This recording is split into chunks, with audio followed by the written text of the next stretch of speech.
Hello, my loves. Today we are discussing just a bit of advice for women who are more modern or older women who still very much believe in the value of men providing and protecting and how to navigate that situation where the woman is older and she has more to her name and she still wants to create that strong attraction and romance and passion and purpose for a man because she still believes in traditional values and in men being masculine men. So, with the newer issues of the modern day and age, where the roles are more flipped, women are out earning men in the workforce, they are becoming more successful than men out there, and they have now acquired all of their own resources and can fully rely on themselves and be independent in providing for themselves. With that comes some natural confusion for how a man is still able to provide value in a woman's life, and all basing it back to the principle of how men are biologically wired to provide and protect, and how that is their purpose here. And the other day I was listening into a conversation of a lady telling her friend that, when she's out here dating and when she ends up finding a man, she doesn't need him to, she doesn't need to go move in with him, or she doesn't need him to buy her things because she has all her own now, right? She's older, so she already owns a house. She has already built up resources in her life and acquired those things, even from her previous marriage or whatever, so that now that she's currently single and looking to date, she's not looking for a man to come in and basically give her these more superficial things. And that's great and all, and I genuinely do believe that the mentality of it is that people just genuinely don't want to come across as too superficial or too needy for the more superficial things, or feeling like they need a man with like an abundance of resources for her in order for her to be happy. So I genuinely do feel like that's the mentality around it, but unfortunately that also does come with a lot of issues surrounding that. And here's what I mean by that. Masculine energy is tangible. Masculine energy is external and outside of the body. Feminine energy is the internal world, the world of feeling and more heart-centered. And so for thousands and thousands and thousands of years, men have always had to provide tangible resources and be vetted by women by their tangible resources in order to be considered as suitable mates for her. And even though I personally understand the mentality of the message that the subliminal message that they're trying to get across, the average person probably is not going to take it and look deeper into it. So that's why I'm explaining it to you, right? So a man needs to feel needed and valued in his ways of providing and protecting in order to have a successful relationship to a woman. And so if a woman has no requirements in what she needs from a man, provided by him, whether it be financially, whether it be emotionally, mentally, physically, whatever way, because men do provide in several different ways, then inevitably this causes a little bit of friction in the relationship, and men can feel a sense of inadequacy because of that. So, as the story goes, with older, more modern women, these women have already bought their homes. They're fully providing for themselves. They have everything that they need. They're very self-sufficient and independent. And they just simply want a man in their life for more emotional reasons, more companionship, obviously. And there's not really a lot of space there for a man to provide more tangible things to her, because she already has that, whether she built it for herself or whether it came from a previous marriage. So in those cases, it can tend to be somewhat more difficult for a man to impress a woman who already has everything that he has. And energetically, it's a very, very valuable attribute to a man for a woman to look up to him, to admire him, and to desire and appreciate the things that he has built for himself. But women, don't let this block you, because this is just where you have to be more skilled in your femininity in order to unleash your potential of seeing different traits and qualities in a man that you don't have yourself, right? So let me backtrack for a minute here. Let's say you are dating a guy and you're just getting to know him. One of the first ways that you need to be allowing him the space to provide something for you is just by doing the simple thing of allowing him to pay for dates, pay for you for things. Let him do and give to you, okay? Because this is the innate role of the masculine. When you think about it in anatomy terms, the masculine literally gives the seed to the sperm to the woman, and the woman allows herself to be vulnerable, open up, and receive it.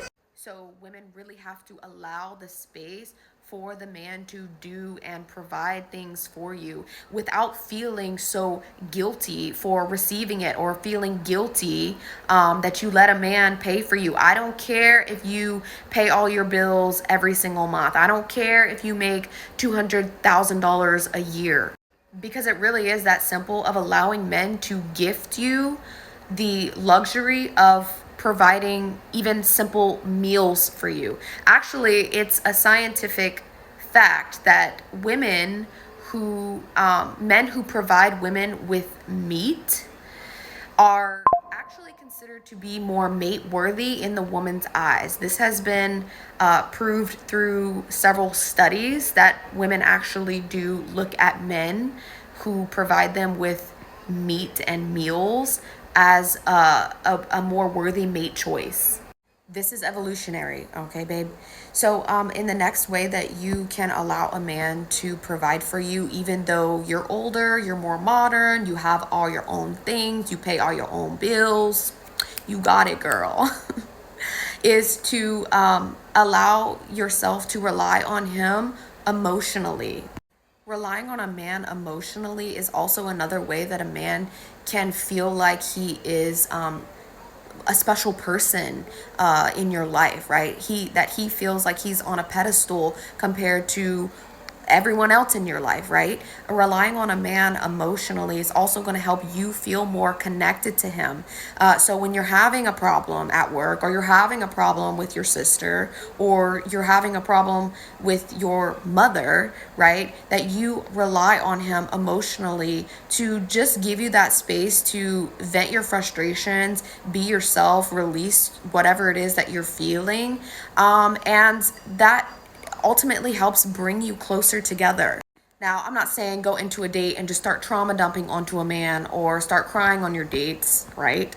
But as the relationship progresses along and you move into the further stages of an intimate relationship, you need to make sure that you are keeping that emotional bond tacky by simply running to him with your deeper feelings, your more intimate things that you can't tell your coworker or your sister. Now, I could really elaborate into these topics further, but just for the sake of this video, we're going to move into talking a little bit more about when you actually do progress further along into a relationship, and you're considering marriage, or you're considering living together.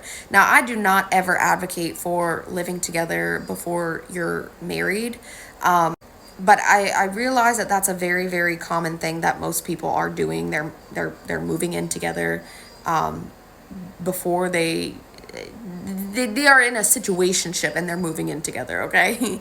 But when the time does come up where you're more invested and you're more serious, and you're talking marriage and future and living together, and what happens after you end up married and moving in together. This is this situation where the man already has all his own house and things, and the woman has all her own things and her own home or whatever. This happens a lot, especially with older widowed couples, and this is actually exactly what happened with my grandparents. So my grandma was widowed. She met her husband. He was also widowed. Of course, he had his own home from his previous marriage. She had her home from her previous marriage. And so when they came together and decided that they were going to marry, it was like, okay, so what do we do now? Which home do we choose to live in? Now, ultimately, it does not matter whose home you decide to reside in together. That's a choice between the two of you. For my grandparents, they decided to live in my grandma's home. Even though they lived in his home for a little while, they ultimately decided to sell his home and land and move into her home because it was just a better situation overall, and it was where they wanted to be. She had more land, and that's just where they wanted to reside together for the duration of their marriage. So it doesn't matter of whose home it is, but it does matter when it comes to letting a man still provide in ways that he is biologically wired to, right? So let's say grandma owns her home. It's all paid off, right? The only thing that requires upkeep is basically if anything breaks in the house, and the water and electricity. So those are the basic needs of survival in today's world, right? So it's important that a man that chooses to vow responsibility over you would be able to provide those staple, more survival things. And of course, with anything that breaks or needs upkeep in the home, that he would be able to provide those things. Now, I will never advocate for 50-50 finances. I think that's just ridiculous. And personally, I never grew up like that. I don't even know what that even really means. I didn't even know what all that meant until I came into the internet world. But even for women who do maybe want to have more luxuries in life, and their man maybe is comfortable and he can't always provide those extra luxuries, there's nothing wrong with her supplementing those more luxury things, like such as the internet bill or Netflix, paying for Netflix, or for paying for home decor, right? If she's not a mom to young babies, then the chances are is that she probably is making income for herself, and there's nothing wrong with her buying and supplementing things that maybe he either doesn't want to or just simply can't based off of his income. So what it was in the case for my grandparents, they did move into her home and her land, but he was the one who took care of all the manly jobs, right? Fixed everything on the house that needed to be fixed. If they needed a plumber, either he would do it himself or he would call a plumber. Provided the basics of, electricity and water. So it was very beneficial that she needed him to be that man of the house, that had the skills to fix things, to do things that she did not know how to do because she was raising kids her whole life and always had a man to do those more dangerous, sacrificing, dirty jobs, right? So that principle alone is something that you need to be recognizing as for why a man is valuable in your life and how you rely on him to do those sorts of things that you don't want to do. So if you are an older woman and you already have all your own, the importance of recognizing that the ways that a man can provide for you, even though you do already provide for yourself, is what is of the utmost importance here. And this is going to allow you to receive more and rest more in your femininity, allow the man to step up and show off his masculinity, and ultimately going to create a healthier, more polaritive relationship. Let me tell you, growing up with these kinds of men, my father, my grandfathers, all of these men that I always grew up around that were very, very hard workers, could fix anything, literally built their wives homes, okay? They built them a whole house. Growing up with those sorts of men who didn't mind doing the dirty, dangerous stuff, I would never be able to respect a modern man. A modern weak and wimpy man today that doesn't even know how to change oil in a car, okay? Personally, I'm a lady who likes to be a lady, who enjoys being a lady, doesn't want to get her hands dirty, and loves to wear her high heels, okay? So, ladies, modern women, women who have already established their independence and are fully providing for themselves, you have to allow men the space to provide and protect for you in ways that you actually cannot provide and protect for yourself in your current state of singleness. There are so many ways that a man is able to provide for you, other than just financially, but you have to be in a place where you recognize those traits in order to pull the best out of a man, okay? Even something as simple as making sure that you get home safe, walking you to your car late at night, opening doors for you, and just being overall generous with his time, investment, and money, okay? Protecting you from bad guys, protecting you when you go into unfamiliar areas, okay? It's very scary out here being a vulnerable woman. I know, because I am a very, very vulnerable woman, and don't particularly enjoy fending for myself in unfamiliar areas. You know, sometimes I just have to suck it up and do it. But if at all I have opportunity to have a man beside me that I feel safe with and trust, I'm going to take that opportunity. I am an attractive young woman, very, very vulnerable in that manner. And so I very, very much appreciate men who make me feel safe in that regard. So ladies, if you are a more modern woman, never block your blessings and believing that a man simply can't provide for you just because you have all your own, okay?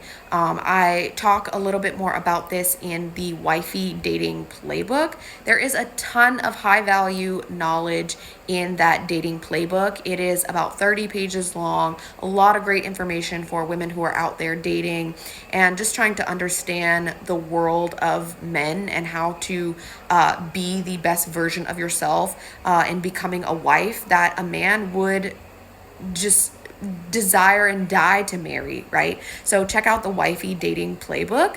It will be listed down in the description box below.